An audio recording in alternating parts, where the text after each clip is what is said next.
A dele só generalizou, né? Então, Aqui só generalizou. também, também achei.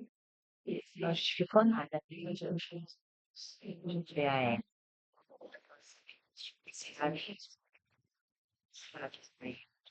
Vai, os lados melhores também tem medo dessa taxa. Aí, foi 100 menos 1. Ele tirou um zero aqui. Não, mas pensa nisso aqui, no raciocínio dele a partir daquilo. Por quê? Ele fez uma relação numérica, né? 100 com 10, entendeu? Ele aumentando, né? Ele fez essa associação, ele pensou, se do 10 eu tiro 4, eu fico 10, do 100 eu tiro 40, Isso ainda tá aí depois, eu não confina. eu só eu vou Entendeu? ficou. E depois Também. ficou ainda o 2 aqui e o 8. Aí ele falou assim: menos 8 sobrar. Entendeu? E o mesmo aqui acontece com essa criança aqui, ó. Ele vai fazendo o quê? Ele vai separando, separou. Aqui eu entendi que ele pegou 45 mais 40, 85. Aí ele tirou os dois que tinha sobrado lá e virou 83. Aí virou 83. Entendeu? E, na verdade, então, eu acho que as crianças não são capazes de nos raciocínios tão elaborados, né? Errado isso Então, eu. Então, é verdade, aqui, ó. eu vou desafiar você ao seguinte. Eu vou te mandar minha Vira que eu ver a capacidade da criança de fato que tem que fazer isso. E quando você vai para a sala de aula e desafia crianças de primeiro ano também, vai. sabe um monte de coisa. Ó, aqui o olhar falou assim, ô mãe, a professora ela vai pirar com a minha estratégia de fazer Sim, esse. meu número. Não, Não, aí ele faz aqui, ó. Passa aqui para nós, professor. Aí ele faz aqui, ó. Eu acho que vezes 10. Aí ele nem chega aqui a fazer 5 vezes. Aí ele faz aqui assim, ó. Aqui deu 50. Aí ele faz assim, 5 vezes o 2 aqui vai dar 10. 50 mais 60. Aqui é 60, não é? A estratégia de pensamento, entendeu? Vai pensar nisso. Eu fui criada muito no decoreba, gente. Nossa, ontem estava pensando. Aí, dá meu número aí, Tá, me manda uma mensagem que eu vou te. tá bom. Tá bom? Tá bom. Eu estava fazendo isso ontem na parte que eu passei na vista porque eu decorava. Decorava as páginas do livro e decorava tudo que eu podia, e aí as pessoas falavam com pena de mim, porque saber fazer mesmo, amiga. Aí a Leila, eu não sei o quê. Aí ela falou, amiga, pois eu, nas minhas provas, eu dava a fórmula, deixava os usar o livro, deixava os usar o caderno, e ele falou, tá bom. Por quê? Ele não prestava atenção. Aí no primeiro trimestre, tudo provava. No segundo trimestre, quando entrar, passava todo mundo. Por que você não vai explicar?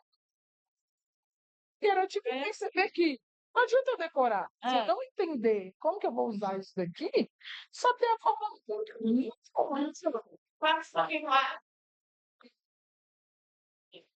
Porque lá não temos tempo, então temos a pensar, não pensar muitas dúvidas, de toda a gente que qual foi a vossa posição, quais as dúvidas principais que sentiram ao resolver, quem é que quer começar. Já percebi que há pessoas que acham que isto não são estratégias de crianças. Portanto, isto são estratégias de crianças. Portanto, agora, as crianças têm que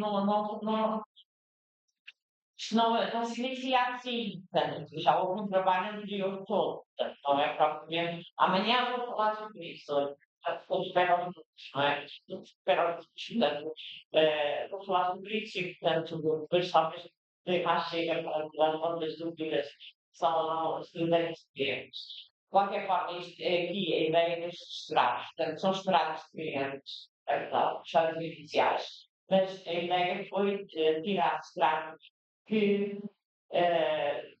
não responder melhor aos requisitos matemáticos. A ideia aqui era trabalhar a questão do conteúdo matemático. E quais é que não são, vou dizer assim, quais é que não são raciocínio matemático? É que identificaram como não raciocínio matemático.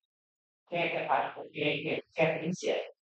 Exato. Essa segunda que é nove mil seus mesmo iniciar na porta. Essa integração não é racional. Não. Só Não sei parte como assim. sabe fora. Ainda não está relacionado matematicamente. Mas, Não era para dizer qual era o raciocínio de criança, era para dizer qual era de raciocínio matemático. Os dois isso aí é contemporânea, né? Então, tem razão. sim. Não, né? Sim, já sabe. Essa criança ela já mais nova, então.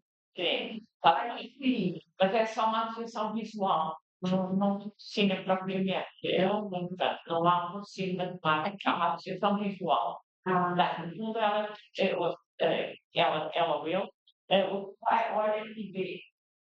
Aquela forma de ver termos visuais. Não é propriamente, não está a usar tiradas matemáticas, não, vamos certa coisa que por esta resposta se aconteça.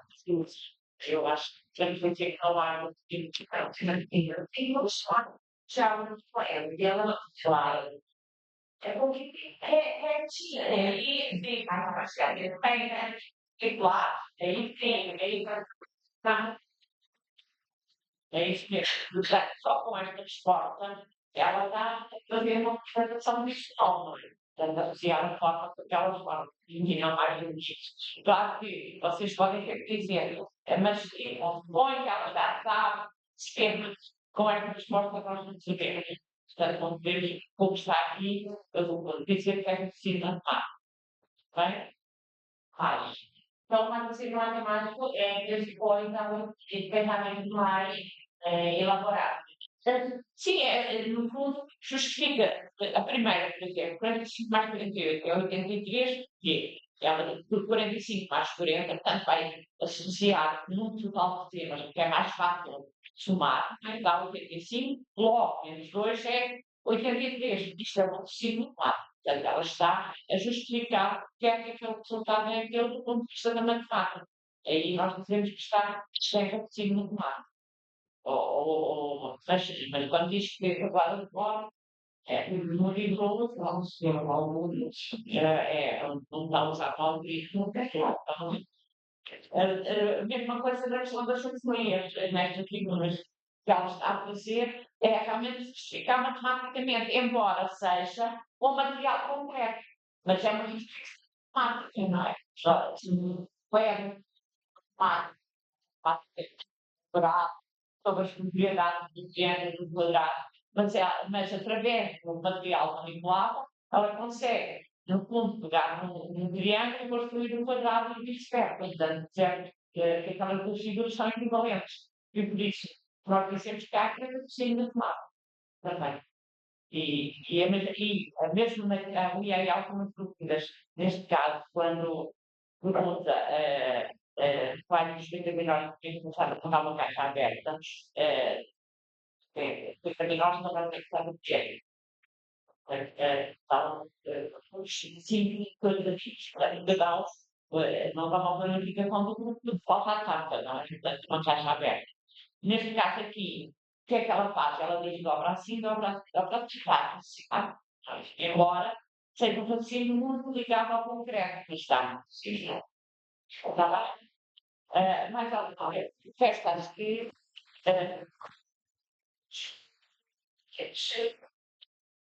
está errado. Sim. Chega num resultado errado, mas está a eliminar o raciocínio, nem sempre tem que dar uma resposta verdadeira. Isso é importante. Raciocinar matematicamente, não, quer dizer, claro que a gente quer ter raciocínio matematicamente para chegar a uma resposta verdadeira. Mas eu posso raciocinar matematicamente, como é o caso aqui na última desta parte, e chegar a uma resposta errada, no entanto, eu estou a raciocinar. Continuo a raciocinar. Portanto, há aqui raciocínio matemático, embora a resposta que chega não é válida, não é verdadeira. Está bem? Depois, nas outras, não sei, portanto. Depois já vai ver a seguir, está bem? Então, eh, eu ia só falar um bocadinho, exatamente, portanto, do raciocínio matemático. Quando nós pensamos em desenvolver o raciocínio matemático, nós associamos normalmente uma abordagem, nós chamamos de abordagem exploratória.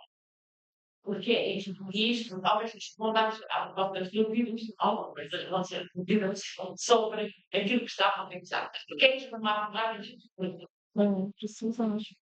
então, descobrimos só lá um bocadinho antes, tem a ver com uma perspectiva da aprendizagem, como se aprende. Está aqui, vamos dizer, será que Som. foi bem aí? Não, não parece que vai Ele vai misturar. não, conseguem ouvir, conseguem ouvir, claro. É porque a gente conversava ontem da diferença do sotaque. Sim, está bem. Aí, e o ar também ligado. O que vocês acham da gente desligar o ar? Não? Vai ficar abafado? Onde que tá o microfone? Aqui na mesa, acho que não passa. Não tá captando o som. Não, é que aí a captação, saltos. Hã? Mas eu vou tentar falar mais pausadamente enquanto não bebem. Sim, mas ele foi. Quando nós falamos de ensino-aprendizagem, estamos a subentender que temos uma perspectiva sobre a aprendizagem. E essa perspectiva sobre a aprendizagem tem a ver com ninguém aprende passivamente. Esta coisa agora que eu estou a fazer, que é vocês estarem a olhar para mim e ouvirem, vocês podem estar numa vida completamente passiva, não ter nenhuma aprendizagem. Mas há bocadinho vocês tiveram que trabalhar, tiveram que se envolver na resolução de problemas. Portanto, a questão é, a aprendizagem é sempre um processo de construção ativa do conhecimento. Portanto, eu tenho que querer aprender, tenho que estar envolvida naquilo que quero fazer. E isso nós chamamos de um processo de construção ativa de conhecimento. E, para isso, eu tenho que propor atividades que tenham significado para quem quer aprender. Portanto, tem que procurar, neste caso, os nossos alunos se envolvam em atividades que tenham significado para eles, que lhes digam alguma coisa em termos de aprendizagem. E depois não chega fazer a atividade, fazer a tarefa. Tem que se refletir sobre ela. Quando nós aprendemos, é quando refletimos sobre o que fazemos, não propriamente quando nós fazemos. Muitas vezes nós fazemos mecanicamente uma série de coisas e não estamos a aprender nada. Exploramos coisas que não compreendemos. Portanto, a questão da reflexão é uma questão fundamental. E, claro, que se aprende em interação com os colegas e com o professor. Portanto, e não se aprende, ou aprende-se menos sozinho. Portanto, sozinho aprende-se menos, sim. Portanto, a interação é sempre um acrescento para o nosso conhecimento. E, claro, que tudo isto tem influência dos aspectos efetivos. Portanto, os aspectos efetivos são muito importantes em tudo isto e também há a questão das concepções e crenças, que no caso da matemática, como sabem, é uma das nossas calcanhares daqueles. Porque muita gente vai para a escola já com a ideia de que a matemática é difícil. E, portanto, a matemática é só para os espertos, é para os inteligentes. Há essa concepção. E essa concepção tem que ser retirada, digamos, tem que ser apagada. Isto é, nós temos que propor tarefas que digam alguma coisa às crianças, que se envolvam, que sejam o que querem aprender e podem aprender, e que toda a gente pode aprender matemática. Portanto, estas são, digamos, alguns pressupostos que nos parecem importantes. Basicamente, nós temos dois tipos de ensino. O ensino exploratório, que nós chamamos de exploratório, que há outras pessoas que chamam de bons, em Portugal, portanto, uma designação que foi introduzida pelo São Pedro da Conde, colega meu, que se chama ensino exploratório, e o ensino direto. O ensino direto é quando nós chegamos aqui, fazemos uma palestra, vocês ouvem, e não há interação, a gente espera que se aprenda alguma coisa, portanto, isso é o que nós chamamos de ensino direto.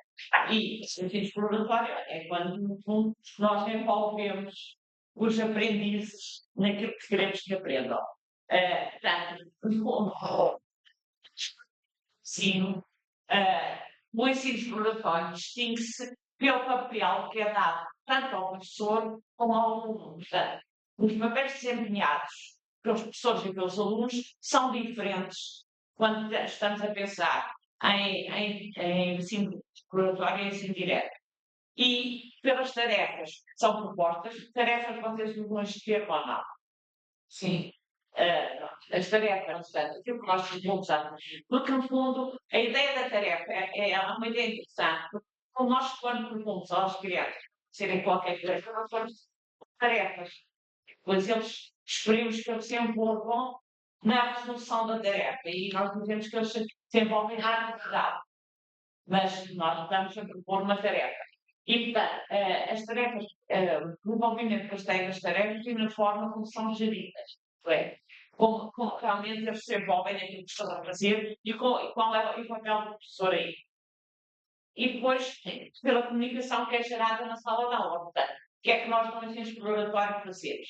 Normalmente, uma tarefa que normalmente é resolvida em classe ou em grupos pequenos, e depois da resolução há uma fase seguinte que é a discussão coletiva, em que algumas das funções dos alunos, selecionadas pelo professor, vão ser apresentadas à turma e vai ser discutida a partir daí. E, portanto, no fundo, nós temos no ensino exploratório, pode ter 3 ou 4 fases, depende depois como é que discutimos a terceira fase. Portanto, o lançamento da tarefa, tanto quando eu hoje cheguei aqui, isto não é propriamente uma aula de ensino exploratório, mas demos uma tarefa para fazer e diz para verem que será de matemática. E depois, claro que agora devia ter dado muito mais tempo para vocês, cada um, apresentar, discutir, etc. Não temos tempo para isso, portanto, foi um bocadinho abreviado. Portanto, há uma fase depois de trabalho ao fórum dos alunos que não é desejável que seja individual, deve ser pelo menos em paz ou em grupo. E depois a discussão. A discussão o quê? Enquanto os alunos estão a fazer o trabalho autónomo, portanto, a resolver a tarefa nos mais pequenos grupos, vai rodando pela sala e vai-se apercebendo quais são as estratégias que estão a ser usadas. E quando chega à fase e nessa altura ele faz, digamos, uma seleção. Não pode ir, imaginem que têm 10 grupos. Não podem ir 10 grupos a apresentar. Não há tempo. Mas também não interessa se calhar. O que interessa é que tem tempo só ver soluções diferentes que têm estratégias diferentes e são essas estratégias que o professor vai depois solicitar ao grupo que apresente aos colegas. E claro, portanto, tem que haver uma fase em que os colegas põem questões, dúvidas, etc. E a partir de... Obrigada. Já soube melhor agora? A partir daí, portanto, no fundo, faz-se uma discussão. E depois já há a fase da sistematização, que muita gente põe no ponto 3, mas aqui é um pormenor, tanto faz. Aqui a Stein e colegas, que é uma de investigadores dos Estados Unidos, têm-se dedicado muito também a esta questão do ensino exploratório e eles metem no mesmo, digamos, na mesma fase a discussão e a sistematização. É claro que numa abordagem exploratória, eu vou passar isto rapidamente, só para ficarmos com uma ideia, há, no fundo, ações intencionais do professor. Por exemplo, na introdução da tarefa, o professor quer promover a aprendizagem da matemática e, portanto, tem que garantir, de alguma maneira, que os alunos perceberam o que é que se queria que eles fizessem. Portanto, não podemos distribuir uma tarefa e não dizer nada, porque não se aperceber se realmente eles estão a perceber ou não o que é que está ali. Depois, portanto, nessa altura é a altura do professor esclarecer dúvidas que surjam da parte dos alunos na compreensão do que é que se quer. Mas aí tem que ter imenso cuidado, porque muitas vezes nós, como professores, damos, como é que, às vezes nós dizemos em português, matamos a tarefa. Porquê? Porque muitas vezes nós, nesse esclarecimento, dizemos a mais e dizemos coisas que já dá para eles resolverem assim, e não é isso que nós queremos. Nós temos que ter muito cuidado para não baixar o nível da tarefa. Isto é, não dar informações a mais que façam com que eles façam logo imediatamente. Depois, estabelecer objetivos, promover a atenção dos alunos às tarefas, muitas vezes situar a tarefa, o que é que fizemos antes, esta tarefa é agora, é para vocês continuarem a trabalhar isto e isto, etc. E depois desafiar para o trabalho. E, portanto, aqui temos que estipular tempos, portanto, qual é o tempo que vamos gastar, isso faz parte da planificação do professor, que pode informar os alunos também, como é que os alunos vão estar organizados e organizar os materiais para a aula. Depois, na realização da tarefa, quando os alunos estão a realizar a tarefa, portanto, garantir o desenvolvimento da tarefa, portanto, colocar questões, dar pistas, sugerir representações, focar ideias, pedir clarificações, manter o desafio cognitivo, que era aquilo que eu dizia há bocadinho, portanto, cuidado que os alunos, no fundo, se nós queremos promover o raciocínio, não podemos dar cabo do raciocínio, não é? Isto é dar a resposta de forma que o raciocínio já deixa de existir e, no fundo, validar ou não a correção matemática das resoluções.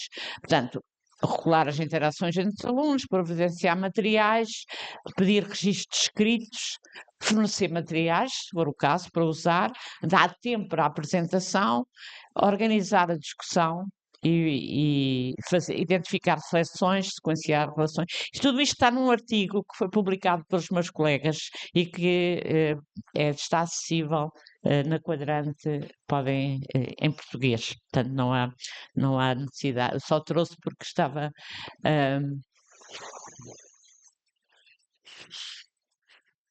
na discussão da tarefa, portanto, no fundo, sim, sim.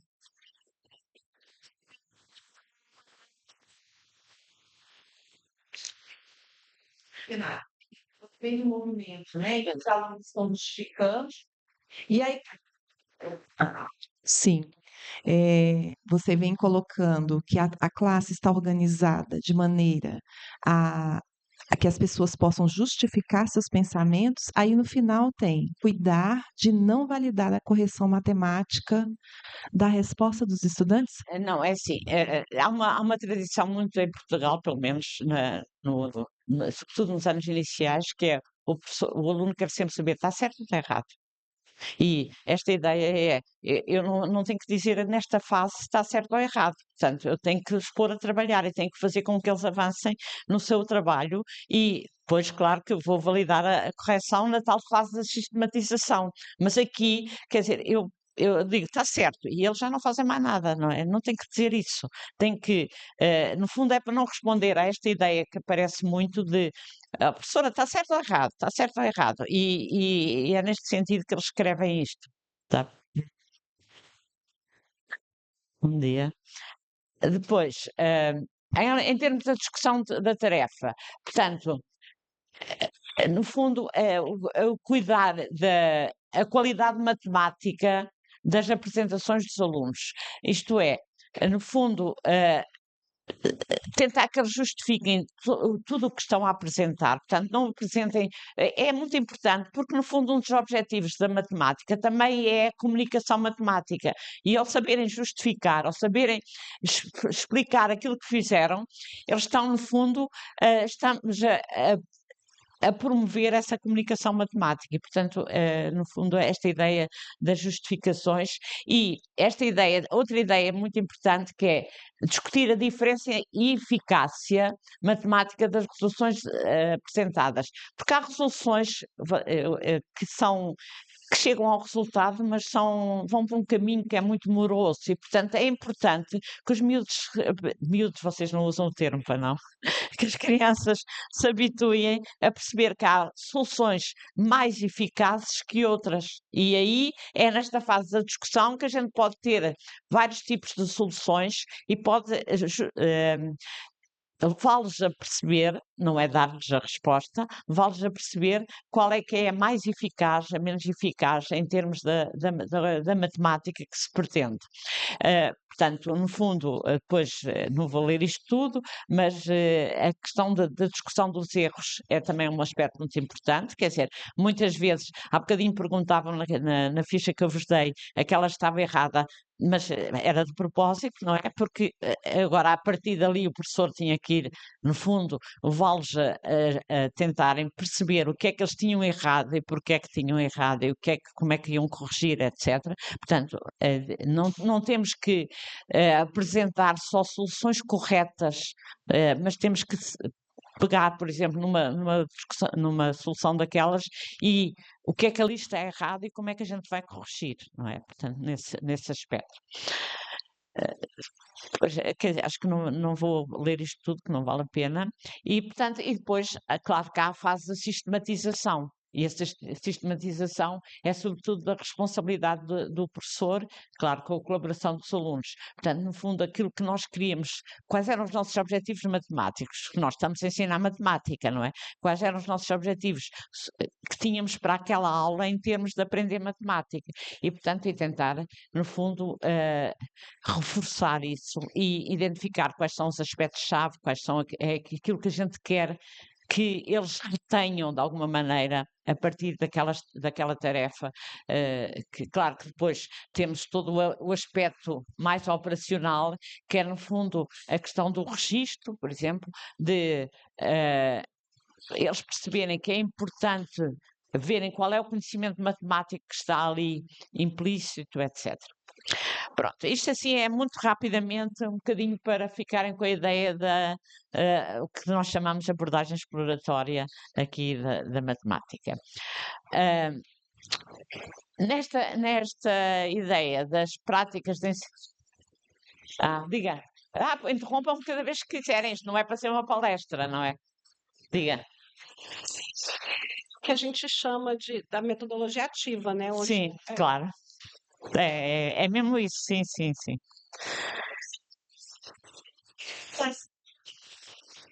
Diga?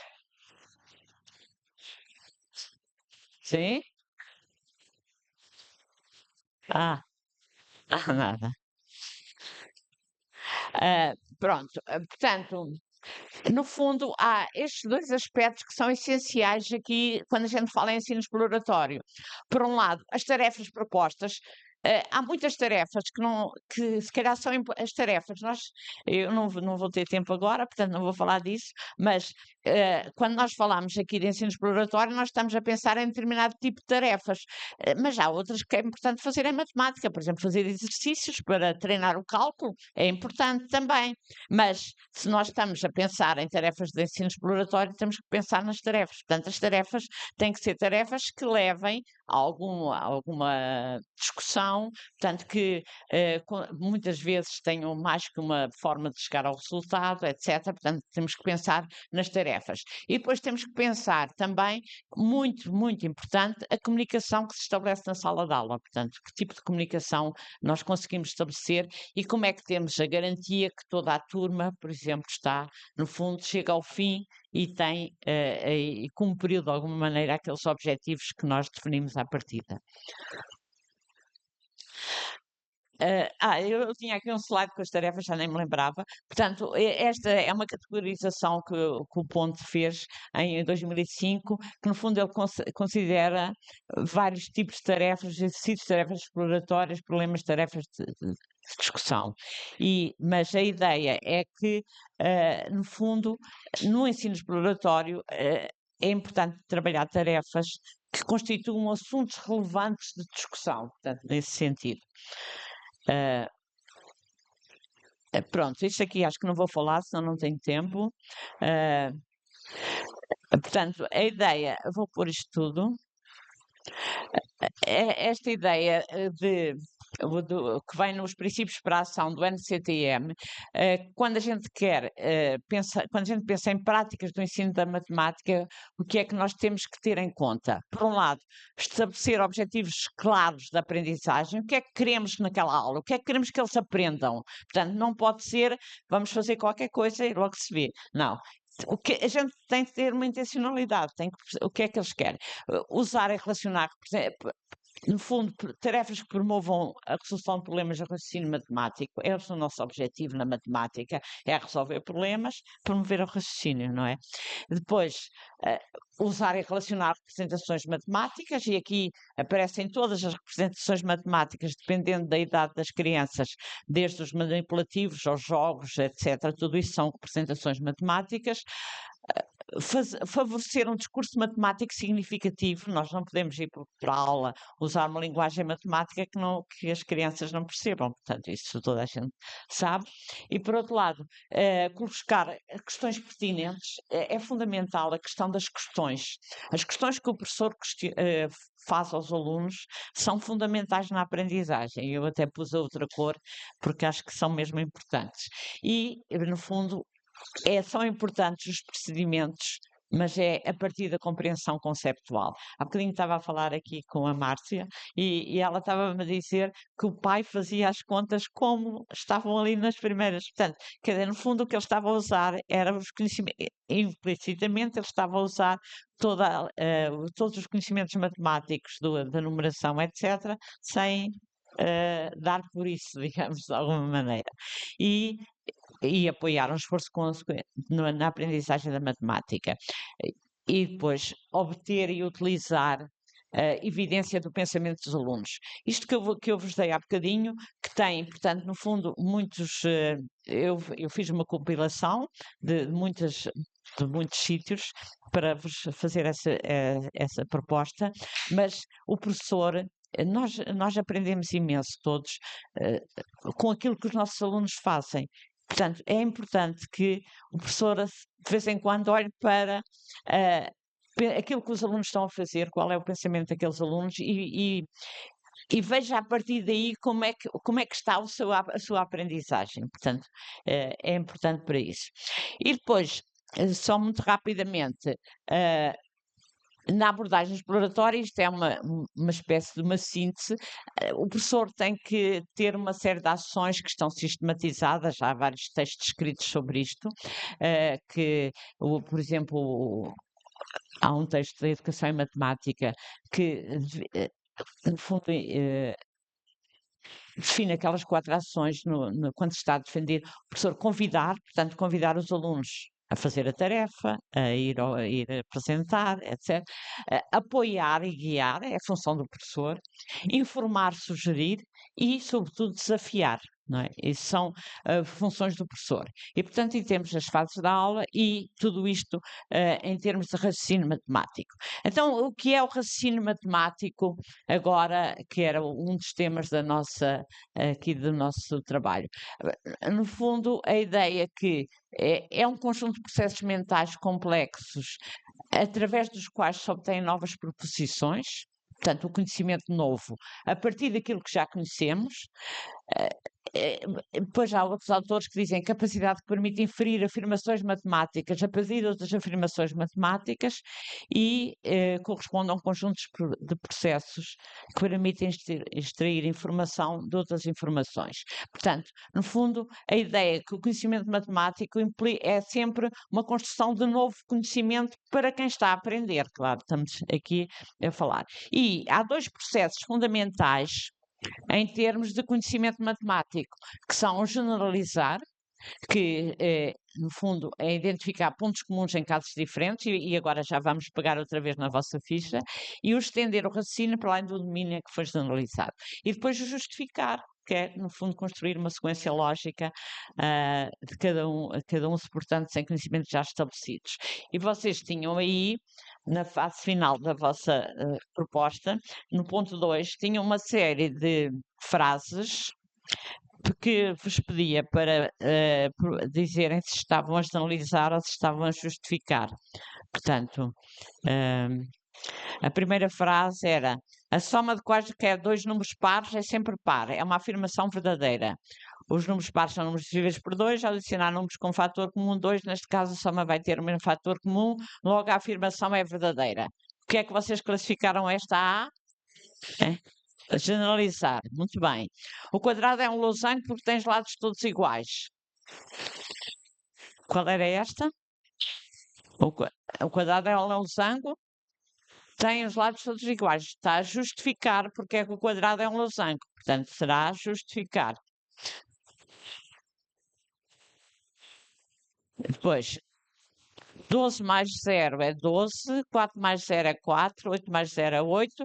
Quando adicionamos 0 a um número, a soma é sempre esse número. Analisar outra vez. O 12, não. Os paralelogramas têm dois pares de ângulos iguais opostos. Generalizar. Os paralelogramas têm dois pares de lados iguais opostos. Não estamos a dizer uma afirmação geral. Não estamos a dar nenhuma justificação. Estamos a fazer. Não, não estamos a justificar. Não está cá nenhuma. Estou a afirmar. Eu não estou a justificar. Os paralelogramas têm dois pares de ângulos iguais opostos. Estou a generalizar, não é? Estou a fazer uma afirmação que pode ser verdadeira ou falsa. Eu posso analisar falsamente, mas por acaso aqui nem é verdade, é verdadeira, mas estamos a generalizar. A relação que existe entre os lados dos paralelogramas é que os lados maiores são iguais e os lados menores também têm o mesmo comprimento. Por exemplo, AD é igual a 8, BC é igual a 8, não sei o quê. O que é que, esta o que é que foi?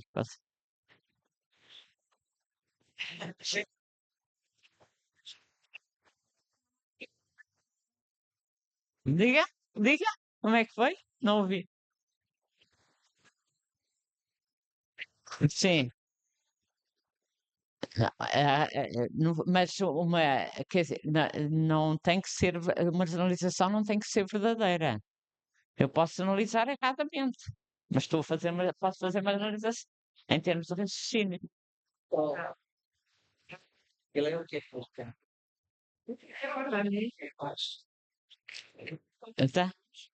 Está justificando? É, os lados menores também têm o mesmo comprimento. Estás justificando ou estás analisando? Ele está a fazer uma. Vocês pensem assim, está a fazer uma afirmação que pretende ser uma afirmação geral ou está a dizer porque é que é isto?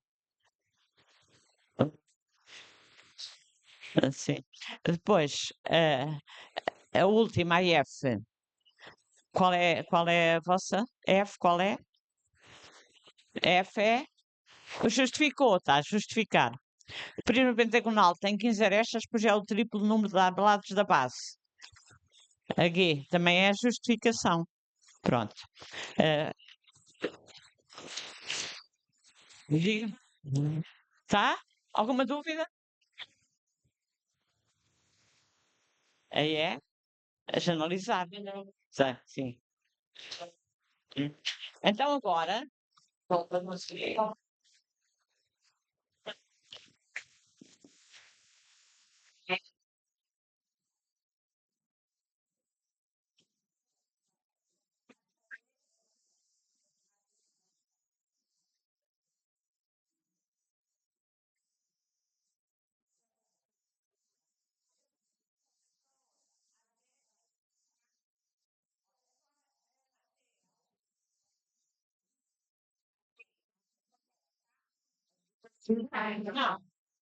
Não, vai ser.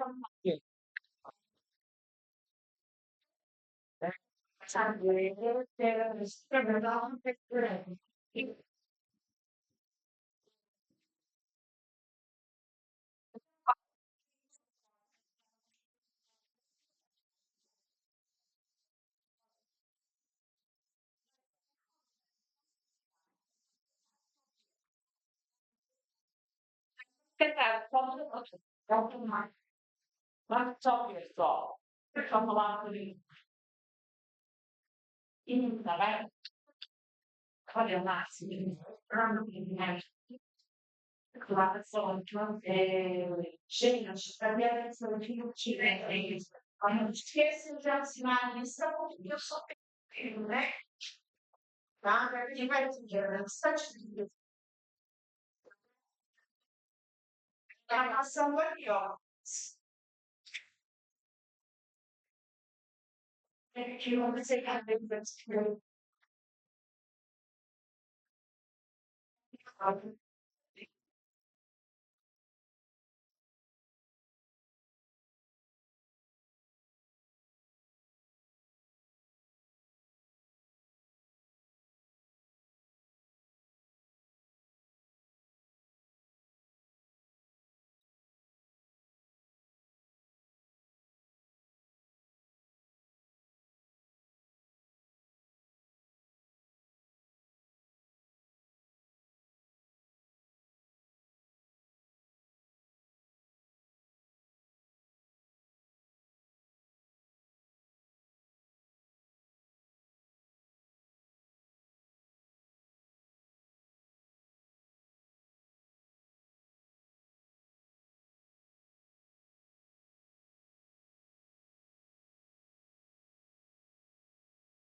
Vabbè, perché assim, comparar assim, eu disse, eu tinha assim, como ficar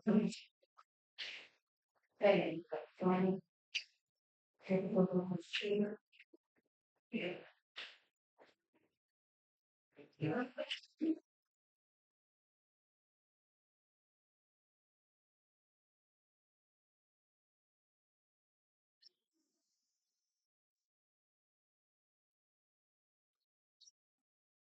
esta aqui é uma tarefa exploratória.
Então, aí no final das contas, é 2 mais 2 números aqui. E aqui também, 2 mais 2. Só que é o seguinte, tem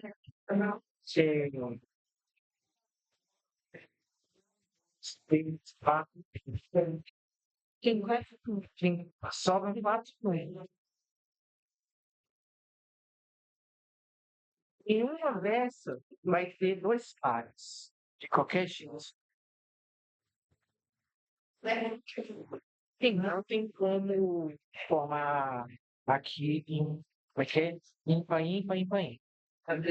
Um vai ficar ímpar, ímpar, e o outro vai ficar ímpar. Aí qual que é a lógica? Essa soma aqui vai ser par. Porque o ímpar mais ímpar é par mais par é par. Aqui vai ser ímpar, aqui vai ser ímpar. Eu já vou botar aqui. Tá mais pai, tá? Tá mais também. É, isso. Então, a chave. O lance está aqui. Aqui, vamos lá. Aí, aqui tem número ímpar. Então, pode. Eu tenho 3 opções aqui. Eu tenho 3 opções de número ímpar aqui. E aqui eu vou ter 2, né? Que eu já gastei uma aqui. 3 opções aqui. Números aqui. Quanto é só É, ficar que quanto vai fazer, então dá certo. Eu disse, porque certo pequeno 2, tem que pensar em eu acho que tem que explicar por que uma soma vai dar maior.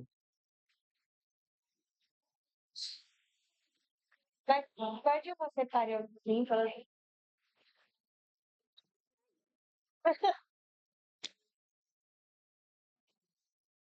ó, o André disse que tem experiência, tá? Concorda com o André? Porque faz menos ímpares. Tem 2 pares e 3 ímpares. Se eu um número ímpar, vai ficar 2 para cá. Se eu colocar o que vai chegar 2 pares, 2.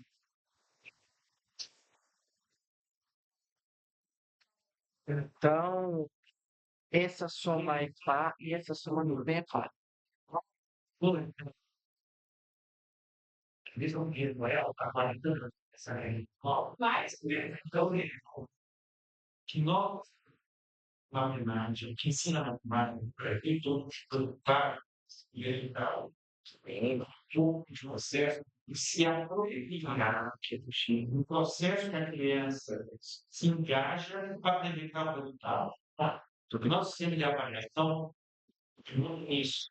Só quer ver o produto final, certo? No caso do Bemacho. Só se não seguiu, não conseguiu. Isso é o mais importante. O que ele o que ele raciocinou o que ele vai levar tendo que desenvolver político, não só matemática, efetivo, é o que ele elaborou, o que ele debateu. Eu não concordo com aquilo, tenho uma luta, ela fez um vídeo assistindo, acho que vai legal, ela tenta com um momento que o dela tem que estar certo, e eu quero, os dois estão certos, mas ela é muito mais legal.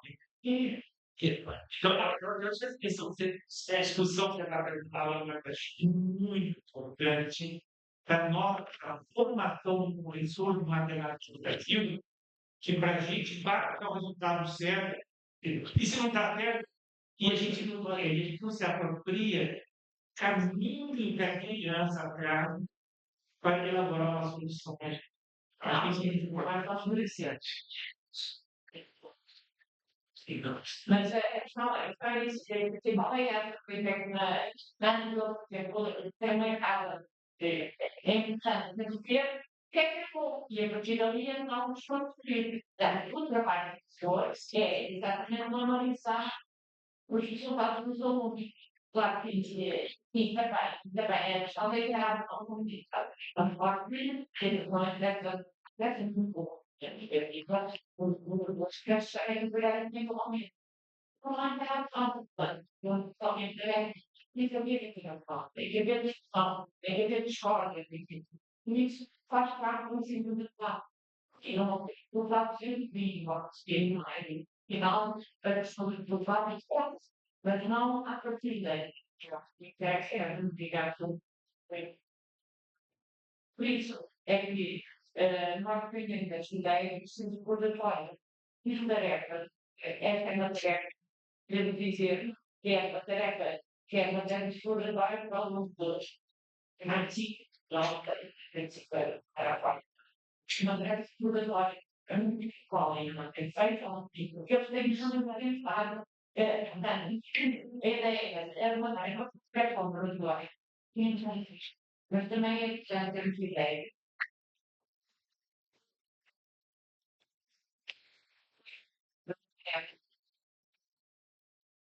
Portanto, é a maneira é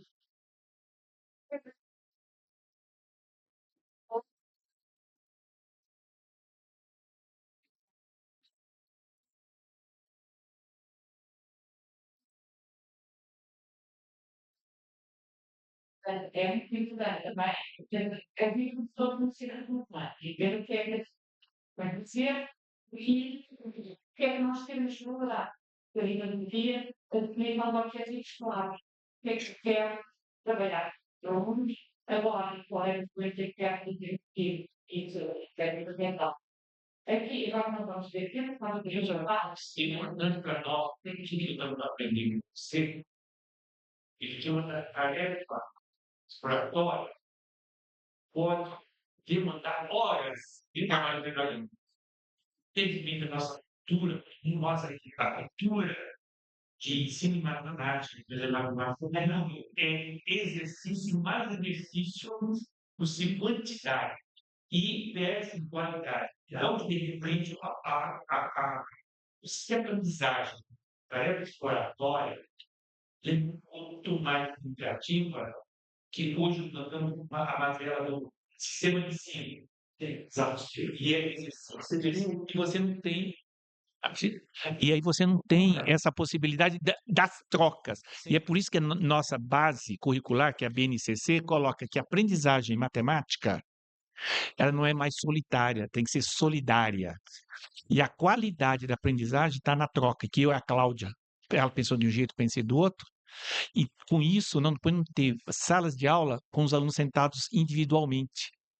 Tem que ser, no mínimo, de 2 a 2. Senão a exploração não existe. Claro, né? claro. Não, e aí o ensino supletório está para isso. Agora, é preciso que o professor esteja disponível para dar aos alunos, para perceber o que é que pretende fazer, qual é, digamos, quais são os seus objetivos em termos de ensino de aprendizagem, se quer ensinar procedimentos puros e simples, ou quer, eu costumo dizer, ensinar matemática com compreensão, não é? Compreendendo aquilo que eles estão a fazer. E realmente, compreendendo aquilo que eles estão a fazer, nós só conseguimos fazer isso se propusermos tarefas exploratórias e se os pudermos a trabalhar em pares, em grupos, etc., em pequenos grupos. E depois também é muito importante a tal fase da discussão, em que, no fundo, porque é um alargar de horizontes. Por exemplo, este par tinha uma estratégia ótima, mas só eles é que tinham, mais ninguém tinha. Ao apresentar à turma, a turma vê outra estratégia e alarga os seus horizontes e o professor aí vai responder às dúvidas dos outros todos, etc. Vocês tinham depois aqui extratos de sala de aula, mas já não temos tempo para ver, mas fica para depois quem quiser analisa. Isto são extratos reais, mais uma vez, portanto, que com alunos reais, portugueses neste caso. Sim. Vou fazer uma breve. Tá. Olha, uma coisa muito importante para nós formadores do ensino exploratório é apoiar, incentivar e encorajar o professor também a planejar sua aula. E hoje a gente vê dentro do espaço escolar que o professor não tem mais essa cultura de planejar, né? Ele abre o Google, tira uma tarefa do Pinterest e leva para a sala de aula. E ele nem leu a tarefa para aplicar, né? Então é importante vocês que estão na formação aí do Alfa Letrando, encorajar e apoiar esse professor a construir o planejamento da sala de aula. E aí levar uma tarefa como essa do V Mágico e desafiar o professor a planejar uma aula usando essa própria tarefa. Agora, lembrando e o planificar não é só pensar na tarefa, é pensar nas respostas dos alunos. Como é que os alunos vão reagir a isto? E é claro que a gente não adivinha todas, mas se calhar somos capazes de pensar em 3 ou 4 formas que eles vão abordar a tarefa.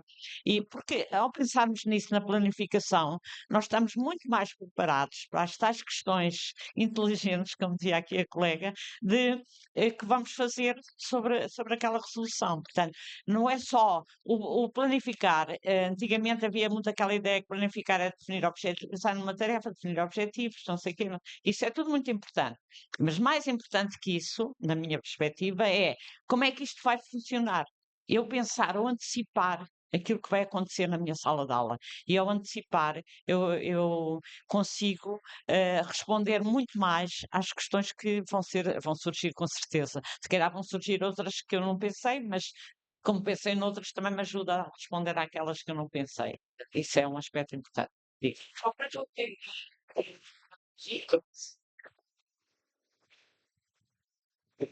E nesse planejamento é uma desconstrução, É. porque quando ele antecipa o que vai acontecer, ele fala: "Não quero fazer", porque isso vai dar uma bagunça na minha sala. E tem uma cultura muito forte do domínio de turma, né? E aí quem está passando ali no corredor, aquela professora não tem domínio de turma, porque está todo mundo ali, né, naquela euforia. E muitos relatos que a gente teve da nossa formação, que o que nós propomos para eles fazerem, eles falaram: no início eu não queria fazer, porque ia ficar uma confusão na sala. E depois eu fiz, e essa confusão ela foi importante. E todos trouxeram esse relato de que, no final das contas, né, valeu a pena. Então é você encarar, né, essa bagunça que vai estar lá na sua turma nesse momento, como um momento riquíssimo, né, de aprendizagem. Então, realmente é cultural e é um processo, né? Pronto, acho que já estamos fora da hora, não é? Sim. Obrigada pela vossa presença.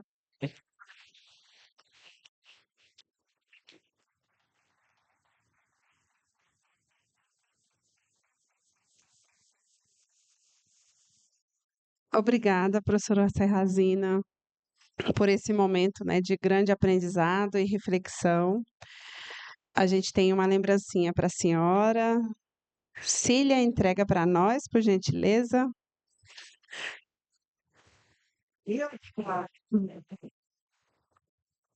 E agora nós vamos para o sorteio do livro. Cília tem que falar. Viram? Eu não falei a verdade, que é uma pessoa indispensável na nossa vida, assim como o professor Cristiano, assim cada uma de vocês que estiveram aqui nesse momento. Foi isso que eu ouvi ontem na palestra do professor Renato e a gente confirma hoje na palestra da professora Lourdes, né? Nós somos indispensáveis um na vida do outro. Isso é amorosidade, né? Acolher o outro, respeitar as nossas diferenças, os nossos saberes. E aí, Lourdes, muito obrigada, tá?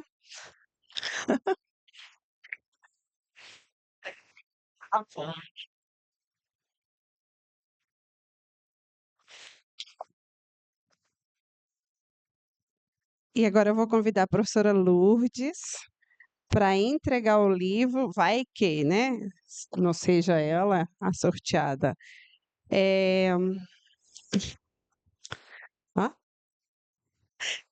A Ivone. Ivone, fala um número aí de 1 a 51. Rapidinho, rapidinho.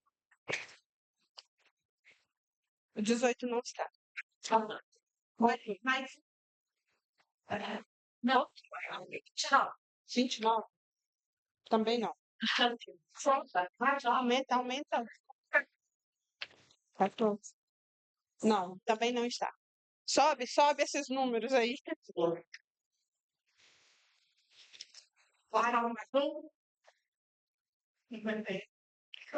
Cristiano.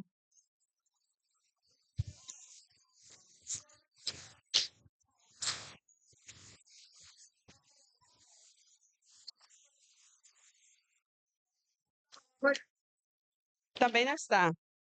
Fala aí entre 31 e 50. 46? Pronto. Simone.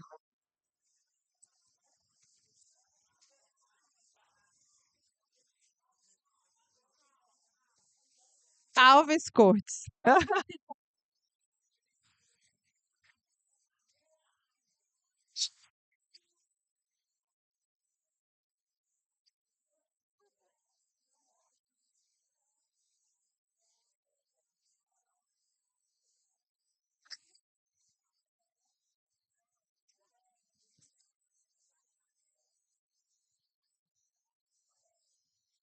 Pessoal,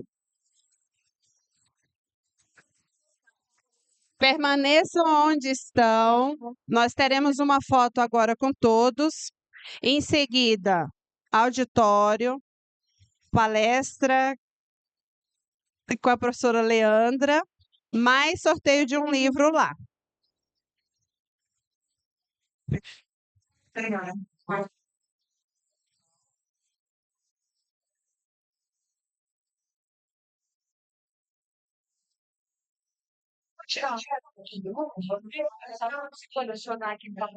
Gente, com licença. Vamos aqui, vou tirar fácil. Mais.